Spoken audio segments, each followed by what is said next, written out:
ఒట్టు ఫ్యాన్కే ఒట్టు జగన్ ఖచ్చితంగా ఈడికి రావాలి. ఖచ్చితంగా మన జగన్మోహన్ రెడ్డి సీఎం అవుతారు. సునీల్ కుమార్ గారు ఎమ్మెల్యే ఖచ్చితంగా అవుతారు. అలాగే ఈసారి కూడా వచ్చే 5 years టర్మ్లో కూడా ఆయన ఖచ్చితంగా ఇంకా ఎక్కువ చేస్తారు. దానికోసమైనా నాన్నగారిని గెలిపించాలి. అందుకే నేను నాన్నగారితో పాటు క్యాన్వాసింగ్కి వచ్చాను. కాబట్టి ప్రతి పేదవాడు కూడా ఈరోజు యుద్ధానికి సిద్ధమయ్యారు. ప్రతి పేదవాడు తన ఓటు హక్కు, ఓటు ఆయుధంతో ఈరోజు యుద్ధానికి సిద్ధంగా ఉన్నారు. రాబోయే సోమవారం భారీగా పోలింగ్ జరుగుతుంది. ఖచ్చితంగా మేమంతా కూడా జగన్మోహన్ రెడ్డి గారు ముఖ్యమంత్రి చేసుకునేంత వరకు ప్రజలంతా సిద్ధంగా ఉన్నారు. నా స్ట్రెంగ్త్ ఏం లేదండి. గతంలో నేను 5 సంవత్సరాలు పనిచేశాను. ఎమ్మెల్యేగా నా నిజాయితీ చూశారు. ఎమ్మెల్యేగా నేను ప్రజల్లో తిరిగింది, వాళ్ళ సమస్యల పట్ల పోరాడింది. అట్లాగే జగన్మోహన్ రెడ్డి గారు చేసినటువంటి సంక్షేమం కూడా, అభివృద్ధి కూడా ఖచ్చితంగా నన్ను ఇక్కడ గెలిపిస్తుంది.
మన ఒట్టు ఫ్యాన్కే ఒట్టు జగన్ ఖచ్చితంగా ఈడికి రావాలి. జగన్ మామ గెలవాలి. మనమ్మ నువ్వే జగన్ మామ. ఈరోజు మీరు చూస్తూనే ఉన్నారు. మేము తెల్లారి నుంచి ఈ మీటింగ్లు తిరిగి జనాలు అపూర్వ స్వాగతం మన సునీల్ కుమార్ గారికి చేశారు. ఖచ్చితంగా మన జగన్మోహన్ రెడ్డి సీఎం అవుతారు. సునీల్ కుమార్ గారు ఎమ్మెల్యే ఖచ్చితంగా అవుతారు. అలాగే రెడ్డప్ప గారు కూడా ఎంపీగా ఖచ్చితంగా గెలుస్తారు. మేమంతా మా ప్రజలంతా, మా ఐరాల మండలం మొత్తం ప్రజలు ఫుల్ సపోర్ట్గా అందరూ ఉన్నాం. అందరూ ఏకతాటిపై ఖచ్చితంగా వైఎస్ఆర్సీపీకి చేయాలని అందరూ ఆశిస్తున్నాం. ఖచ్చితంగా వైఎస్ఆర్సీపీ గెలుస్తుంది. అందరికీ నమస్కారం.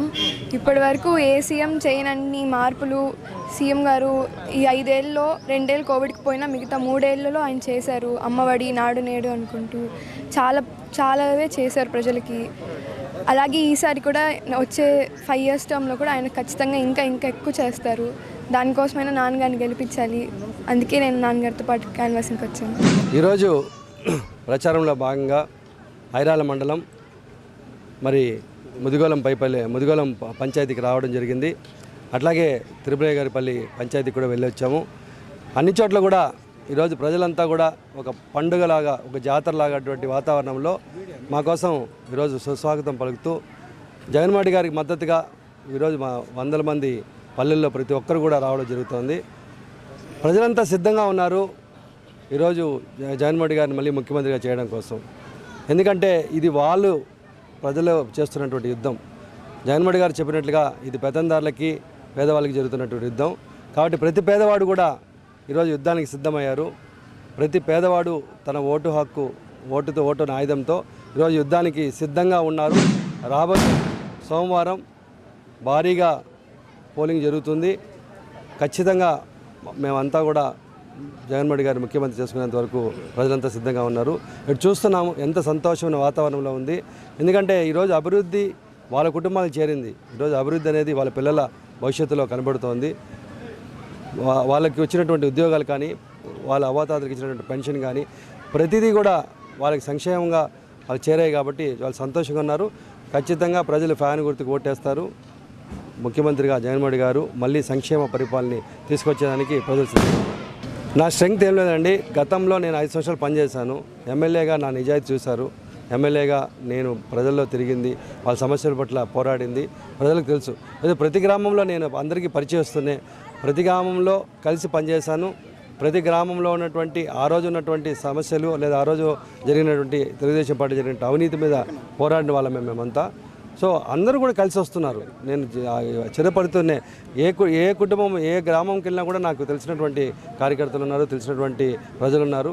నా బంధువర్గం ఉంది. ఇది సొంత మండలం ఐరాల. ఇక్కడ నేను పుట్టి పెరిగాను. సో ప్రతి దళిత వాళ్ళలో కూడా నాకు బంధుత్వం ఉంటుంది. అదే నా స్ట్రెంగ్త్. అట్లాగే జగన్మోహన్ రెడ్డి గారు చేసినటువంటి సంక్షేమం కూడా అభివృద్ధి కూడా ఖచ్చితంగా నన్ను ఇక్కడ గెలిపిస్తుంది.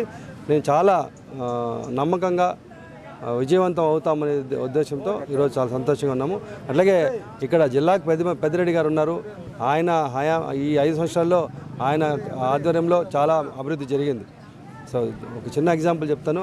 ఒక బంగారుపాలెంలో మైనారిటీ సంక్షేమం కోసం షాదీమాలకి 50 లక్షలు శాంక్షన్ చేశారు. గతంలో ఏ ప్రభుత్వం కూడా మైనారిటీస్ పట్ల అక్కడ ఇవ్వలేదు. అట్లా ప్రతి వర్గానికి న్యాయం చేస్తాం. సో ఖచ్చితంగా మేము గెలుస్తాం. ఏ ప్రతిపక్షంలో ఉన్నటువంటి ఏ పార్టీ మేనిఫెస్టో అన్నా తీసుకోండి, ప్రజలు నమ్మే పరిస్థితులు లేదండి. మేనిఫెస్టోలు చెప్తారు. మేనిఫెస్టోలు వాళ్ళు కేవలం ఎన్నికల సమయంలో దాన్ని ఒక అబద్ధాలు తీసుకెళ్ళడానికి ఒక సాధనంగా మేనిఫెస్టోలు పెడుతున్నారే కానీ ఆచరణలో సాధ్యం కానటువంటి మేనిఫెస్టోలు ఉన్నటువంటి వాగ్దానాలు. సో ప్రజలు గుర్తించారు. ఈరోజు తెలుగుదేశం పార్టీ గతంలో ఏం చెప్పిందో మనకు తెలుసు. ఆ రోజు చెప్పిన పథకాలే ఈరోజు మళ్ళీ మెరుగులు దిద్ది దాన్ని అదే చెప్పిన అబద్ధాన్ని ఇంకో కొంచెం పెద్ద అబద్ధంగా చెప్తున్నారు. జనాలకి చెప్తున్నది అబద్ధాలనే క్లియర్గా అర్థమవుతుంది. కాబట్టి ఎక్కడ వాళ్ళ మేనిఫెస్టో మీద మాకన్నా చాలా ముందుగా చంద్రబాబు గారు 6 పథకాలు 6 సూత్రాలు ఏవో చెప్పుకుంటూ రిలీజ్ చేస్తారు. ఇక్కడ వరకు ప్రజలు దాని గురించి ఎక్కడ చర్చ తీసుకోండి. ఒక్కరు కూడా ఈరోజు చంద్రబాబు మేనిఫెస్టోలో ఉన్నటువంటి వాగ్దానాలు ఎవరికి ప్రజలకు కూడా గుర్తులేవు. మరి గ్రామాల్లోకి వెళ్ళి అడిగితే చంద్రబాబు ఏం చెప్పాడంటే జనాలకు గుర్తు కూడా లేవు. ఎందుకంటే ఆయన చెప్పేవి జరగనివి కాబట్టి, జరగని హామీలు ఇస్తున్నాడు కాబట్టి ప్రజలకు అవి పట్టించుకోవాల్సిన అవసరం లేదు. ఏదైనా మనకు పనికి వస్తుందంటేనే గుర్తుపెట్టుకుంటాం, పనికిరానివి గుర్తుపెట్టుకోలేము. అందుకే చంద్రబాబు చెప్పే 100 అబద్ధాలు ప్రజలు బుర్రకెక్కించుకునే పరిస్థితుల్లో లేరు. మావి నవరత్నాలు గతంలో అమలుపరిచినవే. అదే అమలుపరిచినటువంటి నవరత్నాలనే మరింతగా మెరుగుపరిచి ఈరోజు ప్రజల ముందుకు వస్తున్నాం. జనాలు ఆల్రెడీ ఆ పథకాలు ఇచ్చారు కాబట్టి ఆ నమ్మకం ప్రజలు జగన్మోహన్ మీద ఉంది కాబట్టి అవి చేస్తారని మా మేనిఫెస్టోను ఆదరిస్తున్నారు. ప్రతి గడపకి వాలంటీర్స్ మేనిఫెస్టోను కూడా తీసుకెళ్ళడం జరిగింది. ప్రజలు ఆల్రెడీ మేనిఫెస్టో మీద సంతృప్తిగా ఉన్నారు. ప్రజలకి మాకు ఇక్కడ మా నియోజకవర్గంలో ఇది సెంటర్ పాయింట్. అటు బెంగళూరు కానీ ఇటు చెన్నై కానీ దగ్గర హైవే ఎక్స్ప్రెస్ హైవే వస్తుంది. ఇక్కడ ఉపాధి హామీ కానివ్వండి, ఇండస్ట్రీస్ కానివ్వండి, ఐటీ హబ్ కానీ ఇవన్నీ కూడా రావాలి.